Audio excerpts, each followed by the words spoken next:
تعلق سے کچھ باتیں رکھنے کی کوشش کروں گا۔ سب سے پہلی چیز تو یہ، فرشتوں کے تعلق سے یاد رکھیے، فرشتوں پر ایمان لانا یہ ہمارے ایمان کا ایک حصہ ہے اور یہ ہم پر واجب اور فرض ہے۔ جیسے کہ ایک شخص ایمان لاتا ہے اور ایمان کے ستون ہم جانتے ہیں وہ 6 ہیں۔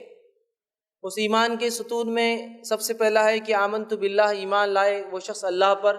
و ملائکتی اس کے فرشتوں پر، و کتبی اس کی کتابوں پر، و رسلی اس کے رسولوں پر، والیوم الآخری اور آخرت کے دن پر، والقدر خیرہ و شرہ اور تقدیر پر کہ اس کا اچھا یا برا ہونا اللہ تعالیٰ کی طرف سے ہے۔ تو یہ 6 چیزیں ایسی ہیں جس پر ایمان لانا ہر مسلمان کے لیے واجب ہے، اس کو ایمان کہا جاتا ہے۔ اس کے تعلق سے بہت تفصیلی ایک روایت آتی ہے جو صحیح مسلم کی روایت ہے۔ عمر بن خطاب رضی اللہ عنہ اس کے راوی و فرماتے ہیں نبی اکرم صلی اللہ علیہ وسلم کا ایک شخص آیا، اس نے سوال کیا، اس سوال میں ایک سوال یہ تھا کہ ایمان کیا ہے، جس کے جواب میں نبی اکرم صلی اللہ علیہ وسلم نے یہ 6 باتیں بتائی، جس میں تھے ایمان اللہ کے بعد ملائکہ، فرشتے۔ تو فرشتوں پر ایمان لانا یہ فرض اور ہم پر واجب ہے، یاد رکھیے یہ ایمان کا رکن ہے، اس کا ستون ہے، یاد رکھیے۔ اور یہ غائب کا ایک حصہ ہے، یاد رکھیے۔ ایمان ملائکہ، فرشتوں پر ایمان یہ غائب کی چیز ہے، مطلب یہ ایک ایسی چیز ہے جس کو ہم دیکھ نہیں سکتے، یاد رکھیے۔ اور غائب پر ایمان لانا یہ ہم پر یہ بھی واجب ہے، اس لیے کہ اللہ رب العزت نے سورہ بقرہ سورہ نمبر 2 اس کی آیت نمبر 3 نے فرمایا الذین یؤمنون بالغیب، مومن کی ایک صفت بیان کی ایمان والے کی کہ وہ ایمان لاتا ہے غائب پر۔ غائب سے مراد وہ چیز جس کو انسین کہیں گے ہم، جس کو ہم دیکھ نہیں سکتے یا کسی نے دیکھا نہیں ہے، یاد رکھیے۔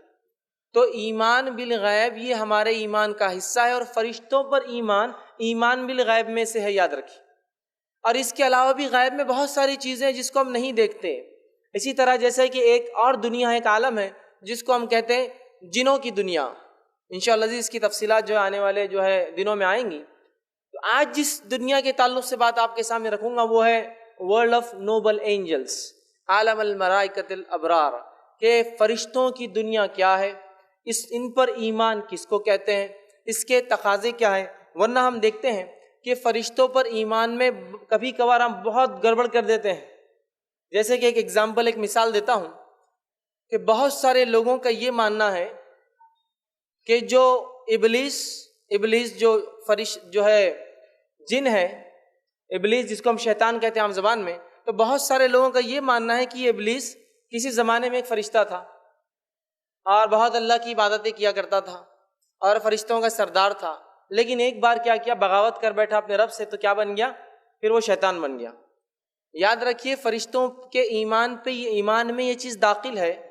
کہ فرشتے ہر وہ کام کرتے جو ان کا رب حکم دیتا ہے، اور ان کے رب کے حکم سے ہٹ کر وہ کچھ بھی نہیں کرتے۔ تو اگر کوئی شخص یہ ایمان رکھتا ہے، عقیدہ رکھتا ہے کہ وہ ابلیس وہ فرشتہ تھا، جن نہیں تھا، تو گویا اس کے فرشتوں پر ایمان میں گڑبڑ ہے۔ اس کا کہنا یہ ہے کہ فرشتے منمانی بھی کر سکتے ہیں اپنی، جبکہ ہم جانتے اللہ رب العزت نے قرآن میں اس چیز کا اعلان کر دیا۔ سورہ کہف سورہ نمبر 18 آیت نمبر 50 میں وَإِذْ قُلْنَا لِلْمَلَائِكَةِ اسْجُدُوا لِآدَمَ فَسَجَدُوا إِلَّا إِبْلِيسَ كَانَ مِنَ الْجِنِّ فَفَسَقَ عَنْ أَمْرِ رَبِّهِ، کہ جب تیرے رب نے حکم دیا فرشتوں کو کہ جھک جاؤ آدم کے سامنے، سارے کے سارے جھک گئے سوائے ابلیس کے، كَانَ مِنَ الْجِنِّ، اور وہ جنوں میں سے تھا، فَفَسَقَ عَنْ أَمْرِ رَبِّهِ، اور اس نے اپنے رب کے حکم کو جھٹلایا اور ٹھکرا دیا اور فسق کیا۔ تو یہاں اللہ رب العزت نے اس چیز کی وضاحت کر دی کہ ابلیس کبھی بھی فرشتہ تھا ہی نہیں۔ وہ کون ہے؟ بابائے جنوں کا باپ ہے، جس طرح سے آدم علیہ السلام میرے اور آپ کے باپ ہے، سمجھ رہے آپ؟ اور آدم علیہ السلام کی نسل میں ایمان والے اور کافر ہوتے ہیں، ابلیس کافر تھا، اس کی نسل میں بھی ایمان والے اور کافر ہوتے ہیں۔ تو دیکھیے آپ، فرشتوں پر ایمان میں گڑبڑ کرتے ہیں ہم، اور پتہ نہیں عجیب و غریب کیسے کیسے عقائد فرشتوں کے تعلق سے کبھی کبھار لوگ بیان کرتے ہیں، سن کر بھی کبھی تعجب ہوتا ہے، عجیب و غریب کہ 2 فرشتوں کو اللہ تعالیٰ نے سزا دے دی اور عراق میں ایک شہر میں کنویں میں الٹا لٹکا دیا اور وہ قیامت تک الٹے لٹکے ہوئے رہیں گے۔ سبحان اللہ، اللہ کے فرشتے جن کو چوائس ہی نہیں دی گئی کیا کرنا ہے اور کیا نہیں کرنا ہے، ان کے پاس کوئی آپشن نہیں ہے، جو رب کہتا ہے وہ کر گزرتے، وَيَفْعَلُونَ مَا يُؤْمَرُونَ، جو ان کا رب حکم دیتا ہے وہ کر گزرتے ہیں۔ کیوں اللہ ان کو سزا دیں گا، وہ کیوں بغاوت کریں گے، اور کنویں میں کیوں اللہ تعالیٰ ان کو الٹا لٹکا دیں گا اور قیامت تک کے لیے بولے وہ الٹے۔ تو یاد رکھیے عجیب و غریب عقائد۔ اور یہ جو فرشتوں کی دنیا ہے اور فرشتوں کا جو انسان سے تعلق ہے، یہ بہت گہرا تعلق ہے۔ ان کا اور ہمارا رشتہ پیدائش سے شروع ہو جاتا ہے۔ جب انسان، اللہ کے رسول فرماتے 40 دن کا ہوتا ہے ماں کے پیٹ میں، تو فرشتہ کہتا ہے اے رب کیا لکھوں؟ تو گویا ہمارا تعلق ان سے بڑا گہرا ہے، ماں کے پیٹ سے ہمارا ان سے تعلق ہے، ہماری پیدائش میں وہ آتے ہیں، وہاں لکھتے ہیں، پیدا ہونے کے بعد ہمارے ساتھ زندگی بھر گزارتے ہیں، اعمال لکھتے ہیں، اس کے بعد جو ہے زندگی میں حفاظت کے لیے ہوتے ہیں، اسی طرح جو ہے موت کے وقت روح نکالنے آتے ہیں، اور جو ہے قبر سے روز قیامت ہم کو اٹھائیں گے، کافروں کو پکڑ کے دھکے دے کے لے جائیں گے، مومنوں کا اکرام کریں گے۔ اس کے ساتھ ساتھ جنت اور جہنم کے اندر بھی جو ہے یہ جو ہے اللہ نے منتخب کر رکھے ہیں، تو کوئی جنت میں خدمت کے لیے ہوں گا، کوئی جہنم میں دھکا دینے کے لیے ہوں گا۔ تو گویا فرشتوں سے انسانوں کا بڑا گہرا تعلق ہے، پیدائش سے لے کر موت، موت سے لے کر حشر اور آخرت تک، مطلب آخرت کی ساری زندگی میں ان سے ہمارا گہرا تعلق ہے، ٹھیک۔ اور جو ہے اس کے ساتھ ساتھ ہم دیکھتے ہیں ان کا ہم سے جو گہرا تعلق ہے، اللہ رب العزت نے کچھ مخصوص کاموں کے لیے ان کو مقرر کر رکھا ہے، منتخب کر رکھا ہے، ٹھیک۔ اور ان کی دنیا یاد رکھیے، یہ بہت عجیب اور غریب ہے، انسان اس کو سمجھ نہیں سکتا۔ اگر اللہ کی کتاب اور اس کے رسول صلی اللہ علیہ وسلم ہمیں نہ بتاتے تو یہ فرشتوں کی دنیا میرے اور آپ کے لیے سمجھنا ناممکن ہے، یاد رکھیں، اس لیے کہ اس کا تعلق غائب سے ہے، انسین ورلڈ سے ہے، ایک ایسی دنیا سے جس کو ہم دیکھ نہیں سکتے۔ تو اللہ کی کتاب اور اگر اس کے نبی صلی اللہ علیہ وسلم اگر ہمیں نہ بتاتے تو ان کی دنیا جاننا یا ان کے بارے میں کچھ بھی جاننا ہمارے لیے ممکن نہیں تھا، یاد رکھیے۔ فرشتوں کی دنیا ایک پاکیزہ دنیا ہے، یاد رکھیے، ایک پاکیزہ دنیا، اس لیے کہ اللہ کی حمد و ثنا کرتے ہیں، بڑائی بیان کرتے ہیں، اور اللہ کے گھر کا جو آسمانوں میں ہے بیت المعمور، اس کا طواف کرتے ہیں، سجدہ تو سجدے میں ہے، رکوع تو کوئی رکوع میں ہے۔ کسی کو سور پھونکنے کا حکم دے دیا گیا تو بس وہ کھڑا ہے کہ کب اجازت ملے تو میں پھونک دوں، تو جس دن سے بنا ہے اس دن سے لے کر سور پھونکنے تک ویسے ہی کھڑا رہیں گا وہ۔ تو گویا کچھ مخصوص کاموں کے لیے انہیں اپوائنٹ کر دیا گیا ہے اور وہ اس کے لیے متعین ہے، اور ایک جس کو کہیں گے ایک ان کی جو دنیا ہے ایک بہت ہی پاکیزہ نوبل ورلڈ ہے، یاد رکھیے، ایک بڑی پاکیزہ دنیا ہے۔ اسی طرح جو ہے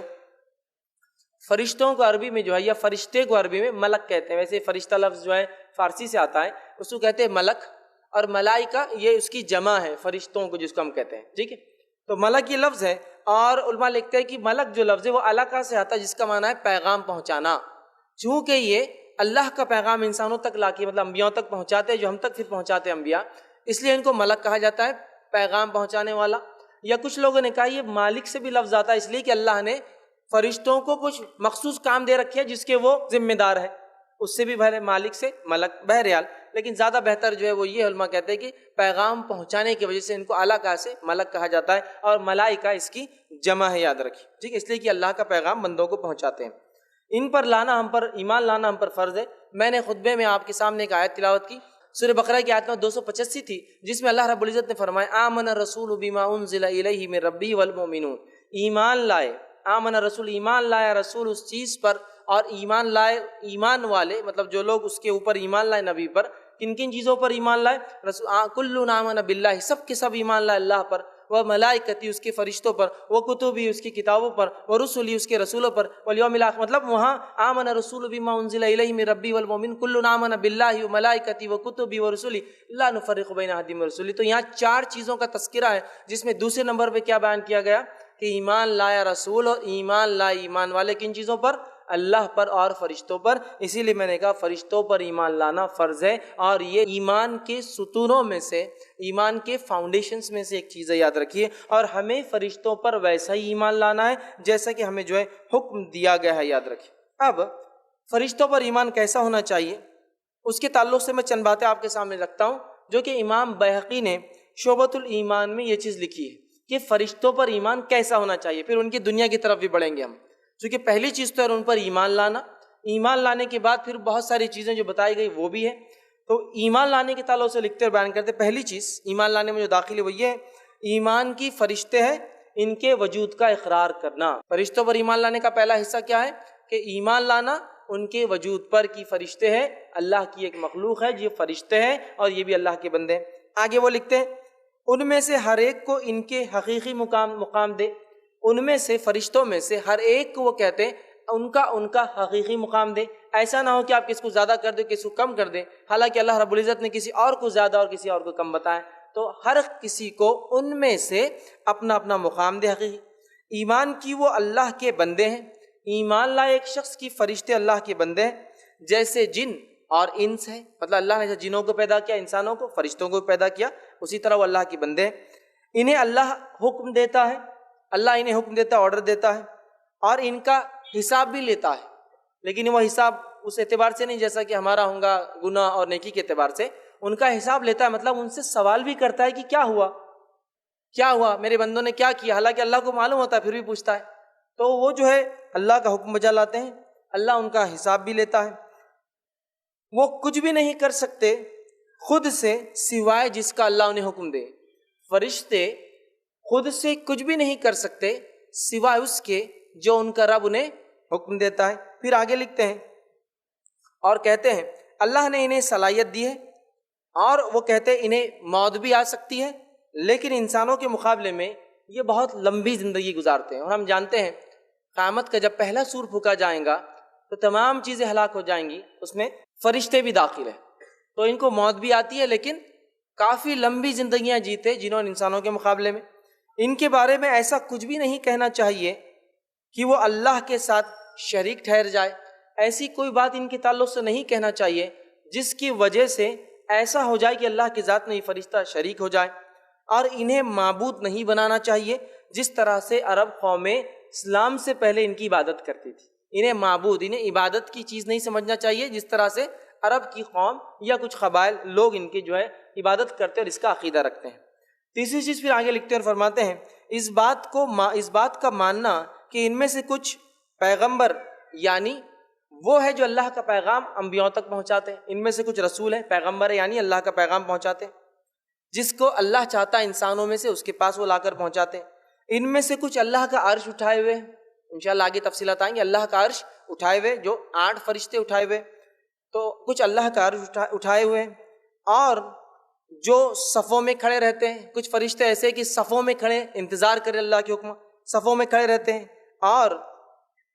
جو جنت اور جہنم کے نگہبان ہیں، جو جنت اور جہنم کو دیکھ بھال کرتے ہیں اور اس کے نگہبان ہیں۔ پھر آگے لکھتے ہیں دیکھ بھال کرتے ہیں، اور کچھ انسانوں کے اعمال لکھتے ہیں، ٹھیک ہے، اور اسی طرح کچھ بادل کو ہانک کر لے جاتے ہیں بارش کے لیے، اور جو ہے یہ سب کا تذکرہ وہ لکھتے ہیں قرآن کے اندر موجود ہے۔ تو یہ چند باتیں تھی جو امام بہقی نے شعبۃ الایمان میں ان پر ایمان کے تعلق سے لکھی۔ تو ہمیں بھی چاہیے ان نکات کو جو میں نے کہے اس پر غور کریں، اور اس پر ہم بھی ویسا ہی عقیدہ رکھیں جیسا صحابہ نے اس معاملے میں عقیدہ رکھا۔ آگے آئیے۔